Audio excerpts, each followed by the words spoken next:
கிறிஸ்துவுக்குள் பிரியமானவர்களே, இயேசுவின் நாமத்தினாலே உங்களை வாழ்த்துகிறேன். இந்த நாளில கர்த்தருடைய வார்த்தையை தியானிக்கும்படியாக ஆதியாகமம் 4வது அதிகாரம் 1 முதல் 14வது வசனங்கள் வரைக்கும் நாம தியானிக்க போகிறோம்.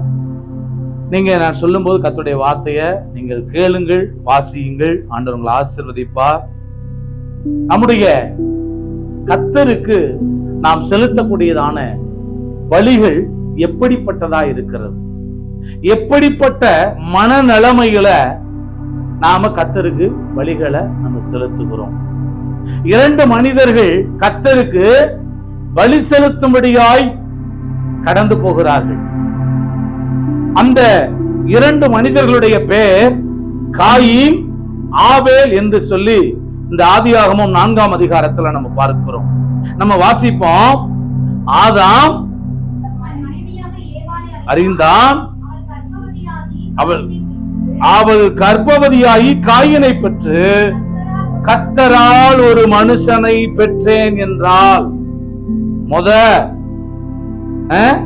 காயின் இந்த உலகத்துல பிறந்த பிள்ளை. அதாவது ஆதாம் தேவனால் உண்டாக்கப்பட்டவன். புரியுதுங்களா? மனுஷன் தேவனால் உண்டாக்கப்பட்டவன். அவன் பேர் ஆதாம். அவனுக்கு பிறந்த முதல் மகன் இந்த உலகத்துல யாரு? காயின். அதனாலதான் இந்த உலகம் அப்படி கிடக்கு. காயின் சுபாவத்துல நிரம்பி கிடக்கு. மனுஷனே காயின் தான். காயினுடைய பெயருடைய அர்த்தம் என்ன தெரியுமா? உருவாக்குன்னு அர்த்தம். என்னது? உருவாக்கு. ஆனா அவன் எதை உருவாக்கிட்டான் தெரியுமா? ஜென்ம சுபாவங்களை உருவாக்கி விட்டுட்டான். பாவத்தினுடைய சுபாவங்களை உருவாக்கி விட்டுட்டான். கெட்ட குணாதிசயங்களை அவன் உருவாக்கி விட்டு விட்டான். பாவத்தினுடைய வித்தை போல அவனுடைய சுபாவங்கள் இருந்துச்சு. என் தாய் என்னை பாவத்திலே கற்பந்தரித்தாள்னு சொல்லி தாவீது சொன்னார் இல்லையா? அப்ப காயின் என்றால் உருவாக்குன்னு அர்த்தம். அவன் நன்மையானதை, மக்களுக்கு பிரயோஜனமானது, நல்ல குணாதிசயங்களை உருவாக்குகிறதுக்கு பதிலாக அவன் இந்த உலகத்துல கேடான குணாதிசயங்களை உருவாக்கி விட்டான். புரிந்து கொள்ளுங்க. அவங்க 2 பேரும் பாருங்க, காயினை பெற்றால் பின்பு அவனுடைய சகோதரனாகிய ஆபேலை பெற்றால். ஆபேல் ஆடுகளை மேய்க்கிறவனானான், காயின் நிலத்தை பயிரிடுகிறவனானான். சொல்லுங்க, காயின் என்னது? நிலத்தை பயிரிட்டான். ஆபேலு ஆடுகளை மேய்ச்சான். கவனிக்கணும், 2 பேருக்கு தொழில் இருந்துச்சு. அப்ப காயின் நிலத்தை பயிரிட்டான். அந்த நிலத்தை நீங்க ஆதியாகம புத்தகத்துல படிச்சு பாத்தீங்கன்னா, நீங்க அதுக்கு முந்தின அதிகாரங்கள்ல அந்த நிலம் ஆதாமி நிமித்தமாய் சபிக்கப்படுகிறது. அந்த நிலத்துல நீ முகத்தினுடைய வேர்வையால நீ ஆகாரத்தை புசிப்ப, அது உனக்கு முள்ளும் குறுக்கும் விளைப்பிக்கும் முளைப்பிக்கும் சொன்னார் ஆண்டவர். அந்த நிலம் சபிக்கப்பட்டது. அந்த நிலத்துல அவன் வேலை செய்தான். ஆனா ஆபேலோ ஆடுகளை மேய்க்கிறவனாக இருந்தான். ஆபேல் என்கிற பெயருடைய அர்த்தம் என்ன அப்படின்னு சொன்னா, மூச்சுன்னு அர்த்தம். என்னங்க? மூச்சு அப்படின்னு அர்த்தம். நமக்கு மூச்சா யார் இருக்கணும்? நம்முடைய அருமை ரட்சகர் இயேசு. அப்படின்னு இழுத்து பாருங்க, இயேசு அப்படின்னு சொல்லும். நம்முடைய மூச்சு நீங்களே சோதிச்சு பாருங்க. உங்க மூச்சை விட்டு பாருங்க, அது இயேசு அப்படின்னு சொல்லும். அப்ப ஆபேல் தேவனை தன்னுடைய வாழ்க்கையினுடைய மூச்சாக கொண்டிருந்தான்.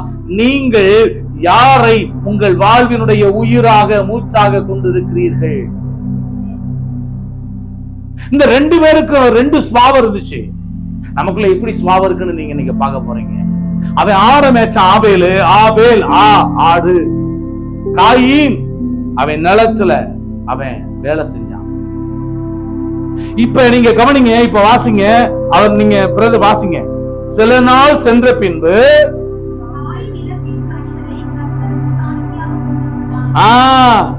காயின் நிலத்தின் கனிகளை கர்த்தருக்கு காணிக்கையா கொண்டு வந்தான். பாருங்க, காணிக்கை செலுத்துறதுக்கு முந்திக்கிட்டவன் யாரு?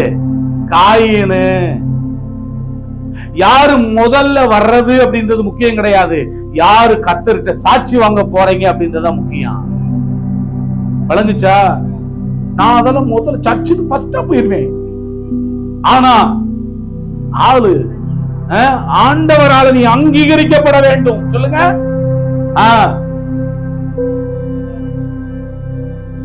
approved unto God, தேவனால் அங்கீகரிக்கப்பட்டவனா நம்ம இருக்கணும். ஆமென் சொல்லுங்க. என் காணிக்கையை குறித்து கத்த சாட்சி கொடுக்கணும். என் பலியை குறித்து கத்த சாட்சி கொடுக்கணும். காணிக்கை செலுத்துறதுக்கு முந்தி போயாச்சு.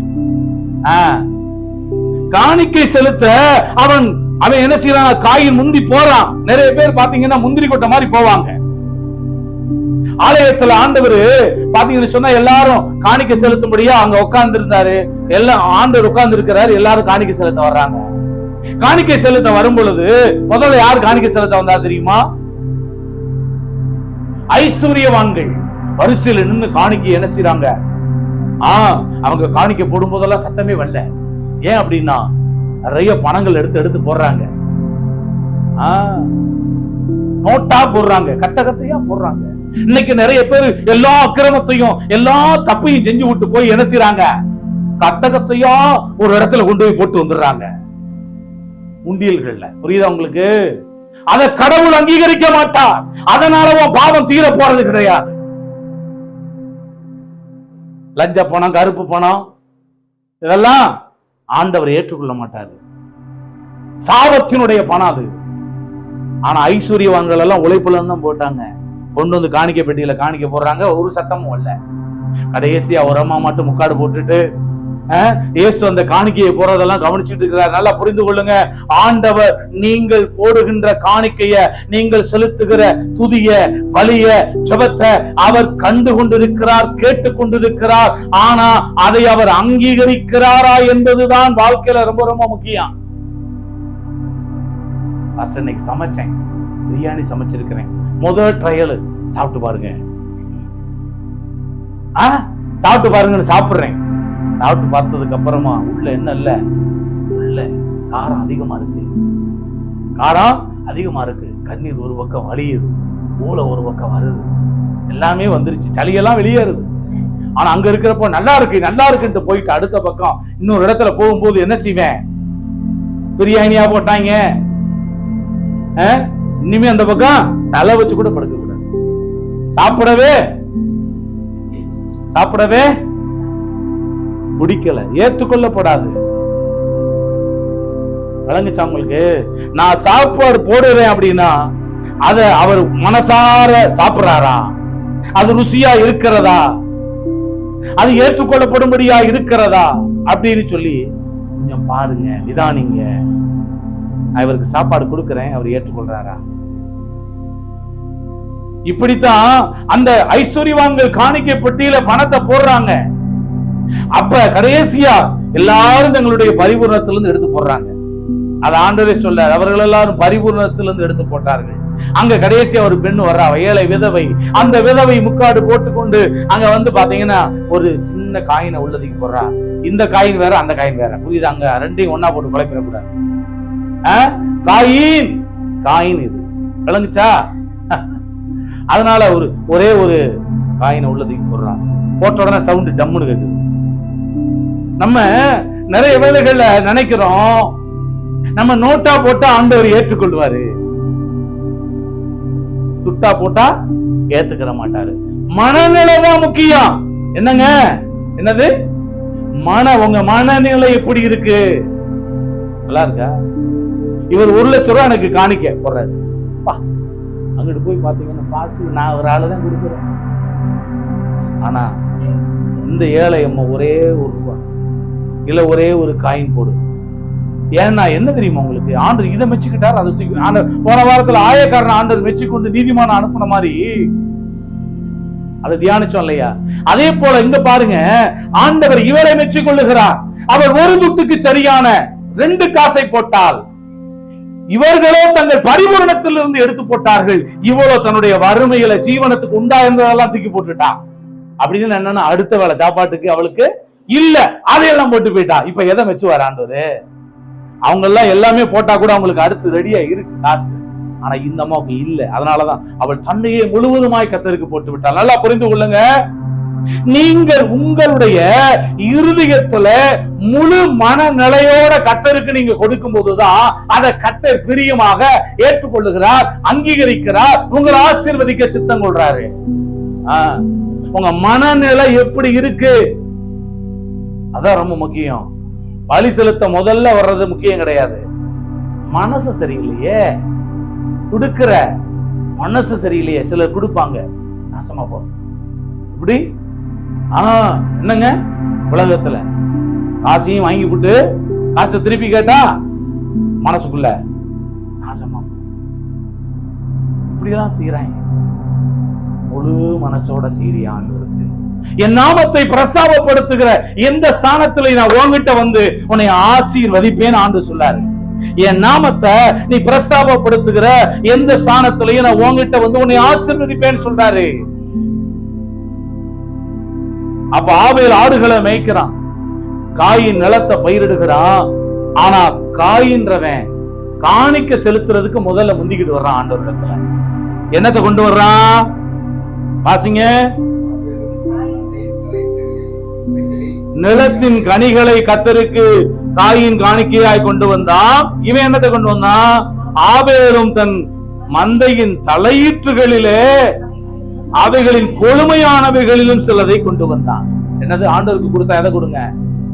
எதை கொடுங்க? பெஸ்ட கொடுங்க. சொல்லுங்க, பெஸ்ட கொடுங்க. அப்படியே எல்லாம் வச்சிருந்துட்டு கடைசியில் எங்கிட்ட ₹1 கிடக்கும், இங்க கிழிஞ்சது நோட்டு இருக்கும், போட்டீங்கன்னா ஆண்டவர் கிழிச்சிருவாரு, தகரட்டப்பாவா நெளிச்சிருவாரு. ஆண்டவருக்கு பிரியமா என்ன செய்யுங்க? கொடுங்க. இது ரொம்ப இந்த தாள் ரொம்ப சுத்தமா இருக்கு, நல்ல பளபளன்னு இருக்கு, இதை கொடுக்க கூடாது. அழுக்கா இருக்கிறதுக்கு போடுவான், அழுக்காவே கொடுப்பாரு உனக்கு. கவனிங்க, இங்க ஆபேல் மந்தையில தலையீட்டு அப்படின்னு என்னது? முத குட்டி. ஆமா, முத போடுதல் ஆடு. அந்த இதுல பெஸ்டா ஃபர்ஸ்டா உள்ளது எடுக்கிறான். அடுத்து கொழுமையானது அப்படிங்கிட்டு இருக்கிறதெல்லாம் இல்ல. ஆமா, இந்த அப்படியே பாத்தீங்கன்னு சொன்னா எப்ப பார்த்தாலும் கழிச்சுக்கிட்டே கிடக்கும் பாருங்க, கழிச்சுக்கிட்டு கிடக்கிறது. அப்புறமா ஆமா பாத்தீங்கன்னா அப்படியே நையின்னு ஒரு சுவரை ஒட்டியே நின்றுகிட்டு இருக்கான், அது மாதிரி உள்ளது. ஆமா, அப்புறம் சொரியா இருக்கிறது, கண்ணு ஒரு சைஸா இருக்கிறது, குருடா இருக்கிறது, இதெல்லாம் கொண்டு போய் அவன் கொடுக்கல, கொழுமையானதை கொண்டு போனான். நீங்கள் என்னத்தை கொடுக்கணும்? ஆண்டவர் கொடுக்கும் போது கொழுமையானத அப்படி ஃப்ரெஷ்ஷா கழுவி கொண்டு வந்து மீனை கொடுக்குறாங்க. அப்படி பெஸ்டா கொடுத்து பாரு, கர்த்தர் உனக்கு பெஸ்டா தருவாரு. புரியுதா உங்களுக்கு? பாஸ்டர் வர்றாரு, பிரியாணி ரெடியா இருக்கு, ஆனா பாஸ்டர் வர்றப்ப நேத்துக்கு வச்ச கஞ்சி எடுத்து கொடுத்தேன்னு வச்சுக்க, கர்த்தர் கஞ்சியை தான் கொடுப்பாரு. பீரோல சேலைகள் நிறைய அடுக்கி வைக்கிறது, நிறைய ட்ரெஸ் இருக்கு, பாத்தீங்கன்னு சொன்னா ஏதாவது பழசு இல்லைன்னா இது நம்ம இது வரைக்கும் போடவே இல்லை, இதை கொடுத்துருவான். இதுலயே நீங்க எதை பெஸ்டா கொடுத்து பாருங்க, கடவுள் உங்களுக்கு பெஸ்டா தருவாருங்க. இதான் உங்களுக்கு சொல்லுவோம். உங்களுடைய மனநிலை எப்படி இருக்கிறது? பலி செலுத்துகிறதுல கர்த்தர் உங்களுடைய பலியை, உங்கள் காணிக்கையை அங்கீகரிக்கிறாரா? ஆண்டவருக்கு முன்பாக நீங்க போய் நிற்கும் போது உங்களுடைய மனநிலை தூய்மையானதாக இருக்கிறதா? தேவன் ஏற்றுக்கொள்ளப்படக்கூடியதாக இருக்கிறதா? தேவனால் அங்கீகரிக்கப்படக்கூடியதாக இருக்கிறதா? உங்க காணிக்கையை பற்றி, உங்கள் பலியை பற்றி, உங்கள் வாழ்க்கையை பற்றி ஆண்டவர் சாட்சி கொடுக்கிறாரா? அதான் ரொம்ப முக்கியம். வாசிங்க அடுத்து. ஆனா முத காணிக்கை கொடுக்க வந்தவன் யாரு? ஆனா இங்க எதை தூக்கி முத போடுறாரு? அவனை தானே ஃபர்ஸ்ட் சொல்லணும், அவன் தானே ஃபர்ஸ்ட் கொண்டு வந்தான். ஆனா ஆவியலையும் அவன் காணிக்கையையும் கர்த்தர் அங்கீகரித்தான். நீங்க அங்கீகரிக்கப்படணும். ஆமென். 5 நிமிஷம் ஜெபம் பண்ணாலும் மனசார ஜெபம் பண்ணணும். ஆண்டவருடைய ஊழியத்துக்கு விதைச்சா சந்தோஷமா, உற்சாகமா, மனப்பூர்வமா, கஞ்சத்தனம் இல்லாம விதைக்கணும். குடுத்து புட்டு மனசு படகு படகு படகு படகுன்னு அடிக்க கூடாது. குடுத்து புட்டு 1000 ரூபாய் அரைச்சு குடுத்து புட்டை காணிக்க மனசு படகு படகு படகு படகு அடிக்க கூடாது. ஆண்டவர் என்ன செய்ய மாட்டாரு? அதை ஏற்றுக்கொள்ள மாட்டாரு. கொடுத்தாச்சுன்னா கர்த்தர் கொடுத்துருவாரு. ஆமென். கொடுத்தாச்சுன்னா கர்த்தர் கொடுத்துருவார். சொல்லுங்க, கொடுத்தாச்சுன்னா கர்த்தர் கொடுத்துருவாரு. கொடுங்கள் அப்பொழுது உங்களுக்கு கொடுக்கப்படும். அவர் எப்படி கொடுப்பாரு? அப்படியே கொடுத்துருவாரு. இல்ல அமுக்கி, எப்படி அமுக்குவாங்க பாத்தீங்களா? தானியத்தை அமுக்கி அப்புறமா குலுக்கி. நீங்க வத்தல் எல்லாம் பாத்தீங்கன்னா, வத்தல் வளர்ந்தீங்கன்னா எப்படி வத்தல் வந்து பாத்தீங்கன்னா ஒரு கிலோ கேக்குறீங்க, ஒரு கிலோ நீங்க வந்து பாத்தீங்கன்னு சொன்னா போட்டீங்கன்னு வச்சுக்கவே, அமுக்குனா தான் அது உள்ள கரெக்டா இருக்கு வெயிட் பாத்தீங்கன்னா. இல்லைன்னா அது வந்து பாத்தீங்கன்னா வத்தலுடைய அடர்த்தி வேற. அப்ப நிறைய போடணும். இங்க அமுக்கி குலுக்கி சரிந்து விடும்படி, சரிந்து அந்த நெல்லெல்லாம் அளக்கிறவங்க சரிந்து விழுகிற மாதிரி அளப்பாங்க. இன்னைக்கு அப்படி இல்ல. நீங்க மளிகை கடையில போய் பாத்தீங்கன்னு சொன்னா பாசி பருப்புல எண்றேன், கடைசியில ஒன்னொன்னா எண்றேன், எண்ணி போடுறேன். சீனியை கூட எண்ணிக்கிட்டு இருக்கேன். அன்னைக்கு விளங்குச்சா உங்களுக்கு? கொஞ்சம் அள்ளி போட அவனுக்கு மனசே வர மாட்டேங்குது. அப்புறம் அப்படித்தான் இருப்பேன் அவன். புரியுதா உங்களுக்கு? என்றான் உட்கார்ந்து. அப்ப சரிந்து விழும்படி எங்க போடுவார் ஆண்டவரே? உங்க மடியில நன்றாய் அளந்து போடுவார்கள் சொல்லாரு. உங்க மடியில தான் போடுவாராம். நீ சொல்லுங்க, நீங்க எந்த அளவுனால அளக்குறீங்களா? அந்த அளவுனாலதான் உங்களுக்கு அளக்கப்படும். நீங்க எந்த அளவுனால அளக்குறீங்களோ அந்த அளவுனாலதான் உங்களுக்கு அளக்கப்படும். எப்படி நீங்க அளக்க போறீங்க? எப்படி அளக்க போறீங்க? நல்லா அளந்து போடுங்க, சரிங்களா? கஞ்சத்தனம் இல்லாம அளந்து போடுங்க. ஸ்தோத்திரம். அப்புறம் ஆண்டவர் ஆபேலுடைய காணிக்கையை அங்கீகரிக்கிறார். அவன் கொழுமையானதை கொடுக்கிறான். ஏன் ஆண்டவர் அவன் காணிக்கையை அங்கீகரிச்சாரு? ஏன் காயினுடைய காணிக்கையை அங்கீகரிக்கலன்னு உங்களுக்கு சொல்லி தர்றேன். அடுத்த வசனத்தை படிங்க. காயினையும் அவன் காணிக்கையும் அங்கீகரிக்கவில்லை. ஆபேலுக்கு ஏதாவது வந்துச்சா? உனக்குள்ள இருக்கிறதா வெளிப்படும். சொல்லுங்க, உனக்குள்ள என்ன இருக்காதான் வெளிப்படும். கொஞ்ச நேரத்துல மூஞ்சி மாறி போச்சு. அவன் முகநாடி வேறுபட்டது.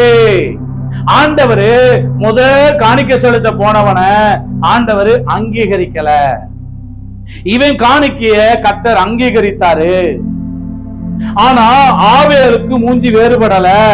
ஆனா இவன் மூஞ்சி மாறிடுச்சு. அப்படின்னு என்னன்னா, என்ன இவங்க காணிக்கையை மட்டும் ஏத்துக்கிட்டாங்க, நம்மளும் ஏத்துக்கிட்டோம். மூஞ்சி எப்படி இருந்துச்சு? முகநாடி. நிறைய டைம்ல கோவப்படுறப்ப, மத்தவங்க மேல எரிச்சல் அடைகிறப்ப உங்க மூஞ்சிய கொஞ்சம் போய் நீங்க கண்ணாடியில நின்று பாருங்க. பிசாசனுடைய கோர உருவம் தெரியும். இப்படி ஆமா மூஞ்சி எப்படி இருக்க? அந்த டைம்ல நீங்க என்னதான் சீரம் போட்டாலும் சரிதான், என்னத்த போட்டிருந்தாலும் சரி, மூஞ்சி மாறவே மாறாது. மூஞ்சி பேய் மூஞ்சி மாதிரி தான் இருக்கும். அப்ப நல்லா கவனிங்க, முகநாடி வேறுபட்டுருச்சு. ஏன்னா தம்பியோட, நல்லா கவனிங்க, அண்ணனா இருந்தாலும் தம்பியா இருந்தாலும் வாய் வேற மாதிரி அப்படின்னு சொல்லி கரெக்டா அங்க தெரியுது. தம்பி தானே பரவாயில்லன்னு சொல்லி நினைச்சானா, ஆண்டவர் ஏற்றுக்கொள்ளல. நம்மளோட தான், என்னோட அதை எப்படி ஏற்றுக்கொள்ள முடியும் அப்படின்னு சொல்லி யாரு கூட சண்டை போடுறான்? கர்த்தர் கூட. நல்லா கவனிக்கணும். அப்பொழுது அவன் முகநாடி வேறுபட்டுருச்சு. ஆபேலுடைய காணிக்கையை கர்த்தர் ஏற்றுக்கொண்டார். நல்லா புரிந்து கொள்ளுங்க. காயினுடைய காணிக்கையை கர்த்தர் ஏற்றுக்கொள்ளல. ஏன் அங்கீகரிக்கலன்னா, காயின் வந்து பாத்தீங்கன்னா மேன்மையான பலியை செலுத்தினானா. என்னது? காயினுடைய பலியை காட்டிலும், எபிரேயர் 11:4 அது எழுதியிருக்கு, ஆபேல் காயினுடைய பலியை காட்டிலும் மேன்மையான பலியை செலுத்தினான். அவனுடைய காணிக்கையை குறித்து தேவனே சாட்சி கொடுத்தார்னு சொல்லி எபிரேயர் 11:4 எழுதியிருக்கு. அவன் மரித்தும் இன்னும் பேசுகிறான் போடப்பட்டிருக்கு. கவனிக்கணும். ஏன் ஆண்டவர் அங்கீகரிக்கல அப்படின்னா, இவனுடைய சுபாவம் நல்ல சுபாவமா இருந்துச்சு. தேவனுடைய சுபாவங்கள் அவனுக்குள்ள இருந்துச்சு. ஆனா இவனுக்குள்ள என்ன சுபாவம் இருந்துச்சு? பிசாசினுடைய சுபாவங்கள் இருந்துச்சு. அடுத்த வார்த்தை படிங்கவே. கர்த்தர் காயினை நோக்கி, அடுத்து என்ன வந்துச்சு? உள்ள எரிச்சல் உண்டாயிற்று. முகநாடியே வேறுபட்டுச்சு. நமக்குள்ள நிறைய டைம்ல ஆண்டவர் சொல்லாரு, நீங்கள் கோபம் கொண்டாலும் பாவம் செய்யாதிருங்கள், சூரியன் அஸ்தமிக்கிறதுக்கு முன்னமே உங்கள் எரிச்சல் தனியே கடவுது. எரிச்சல் என்ன செய்யணும்? மிளகா பொடியை போட்டா தான் என்ன செய்யும்? கண்ணு எரியும். இல்ல கையில தடவிட்டு இப்படி நீங்க இப்படி தேய்ச்சிட்டீங்கன்னா எரியும். ஆனா நிறைய டைம்ல மனசு எரிஞ்சுக்கிட்டு இருக்கு, இருதயம் எரிஞ்சுக்கிட்டு இருக்கு. எப்படி? மத்தவங்க மேல எரிச்சலா வருது உன்னைய பார்த்தா. அது யாருடைய சுபாவம்? கர்த்தருடைய சுபாவமா? காயீனின் சுபாவம், பிசாசினுடைய சுபாவம் அது. அதனால நமக்குள்ள என்னத்தை தூக்கி எறியணும்? எரிச்சலை தூக்கி எறியணும் இயேசுவின் நாமத்தினால. அப்ப உள்ள என்ன சுபாவத்தை தெரிந்து கொள்ளணும்? என்ன சுபாவத்தை? அன்பு, சாந்தம், அந்த சுபாவத்தை தரித்து கொள்ளணும். அன்பு, சந்தோஷம், சமாதானம், நீடிய பொறுமை, தயவு, நற்குணம், சாந்தம், விசுவாசம், இச்சையடக்கம், இந்த கனிகள் நமக்குள்ள இருக்கணும். முகநாடி வேறுபட்டுருச்சு, ஏதாவது சொன்ன உடனே நம்ம என்ன ஆயிடுறோம்? ஒன்று சொன்ன உடனே தட்டாச்சு நீங்கி என்ன ஆயிடுறான்? அப்படின்னு ஆயிடுறான். ஆகக்கூடாது இயேசுவின் நாமத்தினால. தொட்டாச்சினிங்கி மரம் ஒண்ணு இருக்கு, செடி ஒண்ணு இருக்கு. ஆமா, அது தொட்டாச்சினிங்கி மரம் சொல்றாங்க. என்னன்னா வாழை மரம் மாதிரி இருக்கக்கூடியது. நேற்றுக்கு தான் அந்த ரீல பார்த்தேன். அது பாத்தீங்கன்னா நைட் தூங்கிட்டு இருக்கு. வேலைகளை மூடிட்டு பேசாம படுத்து தூக்குறான்டா, சீக்கிரம் என்ன டிஸ்டர்ப் பண்ணாங்கிறான். காலையில் சொன்ன வந்து எந்திரிச்சுக்கிறான். இந்த தொட்டாச்சினிங்கி பக்கத்துல போய் அப்படின்னு வச்சுக்கோங்க, என்னது காலை வச்சு. நான் நிறைய டைம் அப்படித்தான் பண்ணுவேன். அப்படி சின்ன பிள்ளைகள் விளையாட்டுன்னா ஞாயிற்றுக்கிழமை வச்சுன்னா எனக்கு விளையாட்டு அதுதான். அப்படியே போய் குளங்கள்ல போய் நின்றுக்கிட்டு அப்படியே பாத்தீங்கன்னா சொன்னா அப்படின்றது இப்படின்றது காலை வச்சுன்றது அப்படிங்க மண்டே சுருங்கிது இலைய. அது எப்ப எந்திரிக்குதுன்னே தெரியாது. அதே மாதிரிதான் நம்முடைய மூச்சு இருக்கக்கூடாது. தொட்டாச்சினிங்கி. சில வீடுகள்ல மனைவி தொட்டாச்சினிங்கி, மகன் தொட்டாச்சினிங்கி, மகள் தொட்டாச்சினிங்கி, மருமக தொட்டாச்சினிங்கி. இந்த தொட்டாச்சினிங்கி உருப்படாது. விளங்குச்சா? அதனால எரிச்சல், பொல்லாப்பு செய்ய ஏதுவான எரிச்சல் உனக்கு வேண்டாம். கோபத்தை நெகிழ்ந்து உக்கரத்தை விட்டுவிடு. பொல்லாப்பு செய்ய ஏதுவான எரிச்சல் உனக்கு வேண்டாம். எரிச்சலை உன் நெஞ்ச விட்டு இயேசுவின் நாமத்தினால தூக்கி ஏறி. அது என்ன சுபாவம்னா பிசாசினுடைய சுபாவம். அது உனக்குள்ள இருக்க வேண்டிய சுபாவமே அல்ல. எரிச்சல் வந்துருச்சுன்னா என்ன வந்துரும்? கோபம் வந்துரும். கோபம் வந்துருச்சுன்னா என்ன வந்துரும்? கையில கட்ட வந்துரும், அருவா வந்துரும். வந்துருச்சா? இங்க அருவா கிடைக்கல. அதனால என்ன பண்ண தெரியுமா? கல்ல எடுத்துட்டான், கல்ல தூக்கிட்டான். சார் பாத்தீங்களா? அடுத்து உன் முகநாடி ஏன் வேறுபட்டுச்சுப்பான்னு கேட்கிறாரு. நீ நன்மை செய்தால் மேன்மை இல்லையோ? நீ நன்மை செய்யாம இருந்தீங்கன்னா பாவம் வீட்டு வாசப்படியில படுத்து கிடக்குன்றார் ஆண்டு. உன் ஆசை அவனை பற்றி இருக்கு, நீ அவனை ஆண்டு கொள்வாய். நல்லா கவனிங்க. நீங்க நன்மை செஞ்சுக்கிட்டே இருந்தீங்கன்னா மத்தவங்களை ஆளுகை செய்வீங்க. ஆனா நீங்க நன்மை செய்யாம இருந்தீங்கன்னா மத்தவங்க உங்களை ஆளுகை செய்வாங்க. நன்மை செய்யாம இருக்கிறது பாவம். பைபிள் சொல்லுது, ஒருவனுக்கு நன்மை செய்ய அறிந்தவனாய் இருந்தோம் இல்ல. அது இன்னொரு வார்த்தை, ஒருவனுக்கு நன்மை செய்ய திராணி இருக்கும் போது அதை செய்யத்தக்கவர்களுக்கு செய்யாமல் இராதே அப்படின்னு சொல்றாரு. அடுத்து ஒருத்தன் நன்மை செய்ய அறிந்தவனாய் இருந்தும் அதை செய்யாமல் போனால் அது அவனுக்கு பாவமாய் இருக்கும். இயேசு இந்த பூமியில இருந்த பொழுது நன்மை செய்கிறவராகவே அவர் சுற்றி திரிந்தார். நீங்களும் என்ன செய்யணும்? மற்றவங்களுக்கு நன்மை செய்யணும். சொல்லுங்க, நன்மை செய்யணும், நன்மை செய்யணும். பஸ்ல போறீங்க, தண்ணி உங்க கையில இருக்கு, ஒருத்தன் தாகத்துல இருக்கிறேன், நானும் எத்தனோண்டு எடுத்து இருக்கிறேன், தாகத்துல தண்ணி இருக்கிறேன் அப்படின்னு சொல்லி என்ன செய்யக்கூடாது? எரிச்சல் அடையக்கூடாது, கொடுக்காம இருக்கக்கூடாது. அவன் தாகத்தோடு இருக்கிறேன், ஒளிச்சு வைக்காத பைக்குள்ள. அது நீ பெரிய பாவத்தை செய்யற, பாவத்தை செய்யற. ஒரு 60 சிக்கனேன் பஸ்ல என்கிட்ட. ஆமா ஆமா, அவனுக்கு 60 மணினே பேர் வச்சுட்டு வந்தேன். பஸ்ல இங்க மதுரையில இருந்து கிளம்பி தாராபுரத்துக்கு போற வரைக்கும் காது கிழிஞ்சு ரத்தம் வந்துருச்சு. அந்த மாதிரி பேசுறேன். என்ன பேசிக்கிட்டே வந்தான். ஒரு இடத்துல போய் பஸ் நின்னுச்சு. மதுரையில இருந்து வாங்கிட்டு வந்திருப்பான் போல. என்னது? ஆப்பம். அவர் ஒண்ணு எடுத்து தின்னுட்டு அறுவையோட அறுவையா எனக்கு இந்தங்க நீங்க சாப்பிட்டே ஆகணும் அப்படின்ட்டான். நான் எங்க போனாலும் எதையுமே வாங்கி சாப்பிட மாட்டேன். எங்க கடைகள் இறங்கி, ஏன்னா ஏதாவது வயிறு சரியில்லாம போயிடும். வம்பா திணிச்சா சாப்பிட்டேன். அப்பதான் நினைச்சேன், அறுவையா இருந்தாலும் ஆப்பம் கொடுக்கறதுக்கு மறக்கல அப்படின்னு நினைச்சேன். விளங்குச்சா உங்களுக்கு? தான் சாப்பிடுறப்ப தான் இன்னொருத்தையும் கூட பசியோட இருக்க கூடாது அப்படின்னு நினைக்கிறவன் தான் நன்மை செய்யறான். தாகம் இருக்கிறவனுக்கு தண்ணி கொடு. ஆண்டவர் சொல்றாரு, சத்துரு பசியா இருந்தா அவனுக்கு ஆகாரம் கொடு, அவன் தாகமா இருந்தா அவனுக்கு தண்ணி கொடு. தண்ணி எல்லாம் இன்னைக்கு பாத்தீங்கன்னா வீட்டோட முற்றத்துல இருந்ததெல்லாம் இன்னைக்கு எல்லாம் வீட்டுக்குள்ள போயிருச்சு, எல்லாம் காசு கொடுத்து வாங்குறதுனால. நிறைய பேர் முதல்ல திண்ணை கட்டி வச்சிருப்பாங்க. ஏன்னா ரோட்ல நடந்து போறவங்க ரொம்ப களைத்து போய் இந்த மாதிரி வெயில்ல அவங்க சோர்ந்து போய் வரும்பொழுது அந்த திண்ணையில கொஞ்ச நேரம் இளைப்பாரி போவாங்க. இப்ப திண்ணையும் காலி பண்ணிட்டாங்க. எப்படி மனுஷங்களை பாத்தீங்களா எப்படி ஆயிட்டாங்கன்னு? கொஞ்சம் கூடுதலா வச்சுக்கோங்க. என்னங்க, கொஞ்சம் கூடுதலா தண்ணி வச்சுக்கோங்க. ஏதாவது ஒண்ணா போற வழிகள தண்ணி தேவைப்படுச்சுன்னா கொடுங்க. நீங்க கடவுளா இருக்கு. விளங்குதா? கொடுக்கிறவரு கடவுள், கொடுக்கிறவன் கடவுளுங்க. கொடுக்கிறவன் கடவுள். இந்த டைம்ல புரிஞ்சுக்கங்க. ஸ்தோத்திரம். எனக்கு ரசமே பிடிக்காது, ரசமே பிடிக்காது. கொரோனா டைம்ல நானும் என் மனைவி பாத்தீங்கன்னா அந்த இடத்துல பாத்தீங்கன்னா அப்படியே தவந்துகிட்டே தெரியும், ஆடு மாதிரி. 2 கையும் கீழே, 2 காலும் கீழே, இப்படியே தான் நாங்க நகர்ந்துகிட்டே தெரியும், ஆட்டுக்குட்டி மாதிரி. என் பிள்ளைகளை தான் ஊருக்கு அனுப்பிட்டோம். ஏன்னா எங்களை பார்த்தாங்கன்னா புடிச்சிட்டு போய் சிகிச்சையில போட்டுறாங்க. அதனால நாங்க வீட்டை விட்டு எங்கேயும் போகாம இங்கேயே உள்ள கிடந்தோம். அந்த டைம்ல வந்து பாத்தீங்கன்னா ஒரு பிஸ்கட்டோ, அந்த டைம்ல வந்து பாத்தீங்கன்னா ஒரு பிரெட்டோ கிடைச்சுன்னா அவ்வளவு ஆனந்தமா நாங்க நினைச்சோம். எதுவுமே இல்லை. என் மனைவியால எந்த வேலையுமே செய்ய முடியல. மரணம் வந்தா ஏற்றுக்கொள்வோம், உயிரோடு வந்தா ஆண்டவரை தொடர்ந்து சேவிப்போம் நினைச்சுக்கிட்டு இருந்தோம். ஆனா கர்த்தர் உயிரோட காப்பாத்தினாரு. எதிர்த்த வீட்டுல இருந்து ரசம் கொடுத்து விட்டாங்க. இதுக்கான சின்ன ஒரு தூக்கு மாதிரி உள்ளதுல கொடுத்து விட்டாங்க. அந்த ரசத்தை இன்னைக்கு வரைக்கும் என்னால மறக்க முடியல. அந்த கொரோனா டைம்ல அவங்க கொடுத்த ரசம் என் நாக்குக்கு ருசி ஆயிருச்சு. அந்த ரசத்தை இன்னைக்கு நான் மறக்கவே முடியல.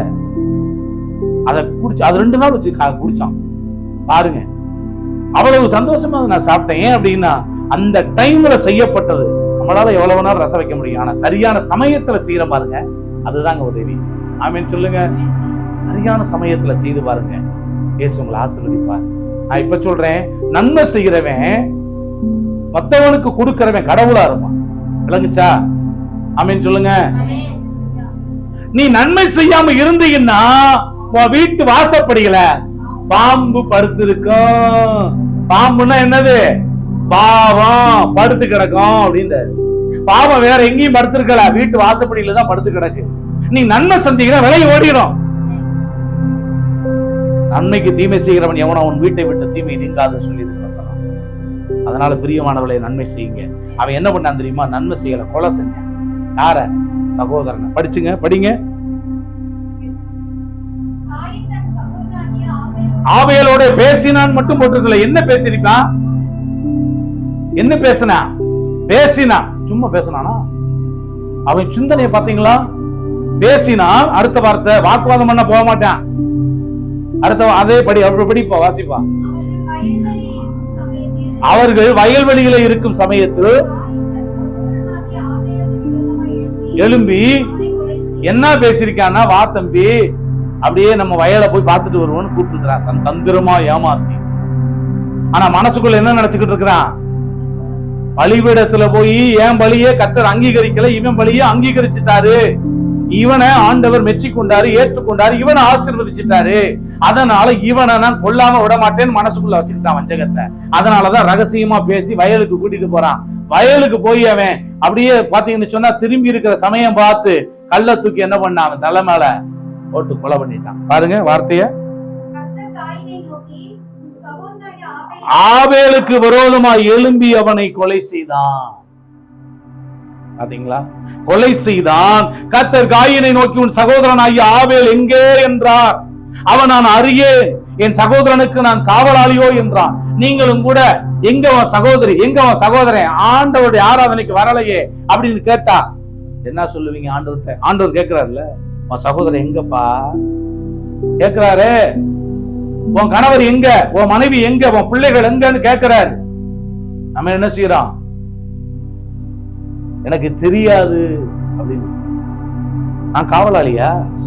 நான் அவனுக்கு வாட்ச்மேனா கேட்கிறோம். நீங்க தான் வாட்ச்மேன், உங்க அக்காவுக்கு நீ தான் வாட்ச்மேன்.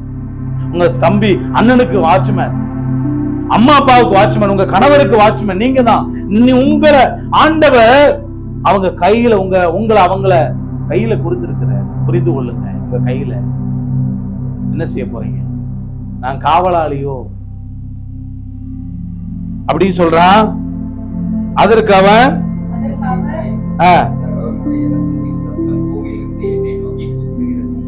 ஏசப்பா, அதற்கு அவர் என்ன செய்தாய், என்ன செஞ்ச? அவனை ஆண்டவருக்கு மறைவானது எதுவுமே கிடையாது. மனசுல நினைக்கிறது கூட அவருக்கு எல்லாம் தெரியும். என்ன செஞ்ச, என்ன கூப்பிடுன்னு சொல்றாரு ஆண்டவரே? ரத்தம். அதான் ரத்தத்தை சாப்பிடக்கூடாது. என்னது? யாரு? தங்கச்சி போன ஊருக்கு வானே சாப்பிடுனே ஒரு பெரிய சட்டி நிறையா ரத்தத்தை பொறிச்சு கொண்டு வந்து முன்னாடி வச்சிருச்சு. தூக்கிட்டு போயிருந்தேன். என்னது? ஏன் அப்படின்னா ரத்தத்துலதான் என்ன இருக்குன்னு சொல்லுங்க? ஜீவன் இருக்கிறது, உயிர் இருக்கிறது. நமக்குள்ள இருக்குல்ல ரத்தம், அதுதான் இந்த உடம்புக்கே உயிர். இந்த ரத்தம் சிந்தப்படும் பொழுது இந்த ரத்தம் பேசுமா? நல்லா கவனிங்க. ஒரு மனுஷன் கொலை செய்யப்படும் பொழுது, நல்லா கவனிங்க, ஒரு மனிதன் கொலை செய்யப்படும் போது, ஒரு மனுஷன் ஆக்சிடென்ட் ஆகும் போது அங்க ரத்தம் சிந்தப்படுகிறது. அந்த ரத்தம் என்ன பண்ணுவான்? உடனே கடவுளை நோக்கி கூப்பிடுமா, பேசுமா. கடவுளே, நீ அநியாயமா கொண்டுட்டான். எப்படி? நம்ம என்ன செஞ்சிருவான்? கொண்டு விட்டே தப்புச்சம் பழச்சம்னு இங்க செஞ்சு விட்டு திருச்சிக்கு ஓடி போயிடுறது, இங்க செஞ்சு விட்டு திண்டுக்கலுக்கு ஓடிடுறது. ஆனா அந்த ரத்தம் கூப்பிடுமா ஆண்டவரை பார்த்து? எப்படி கூப்பிடும்? நான் பாட்டுக்கு என் வழியில தான் போனேன். ஆனா அங்க நம்ம நிறைய வேலைகளை பிரார்த்தனை பண்ணுவோம். எப்படி? இல்ல நான் ஒண்ணுமே செய்யல அப்படின்னு சொல்லுவோம். ஆனா அந்த ரத்தம் ஆண்டவர்கிட்ட என்ன சொல்லுமா? நான் கரெக்டா என்னுடைய வழியில தான் நான் போனேன், நான் கரெக்டா போனேன், என் ரூலை கரெக்டா பின்பற்றினேன், ஆனா இவன் என்னை கொன்னுட்டான்னு சொல்லுமா.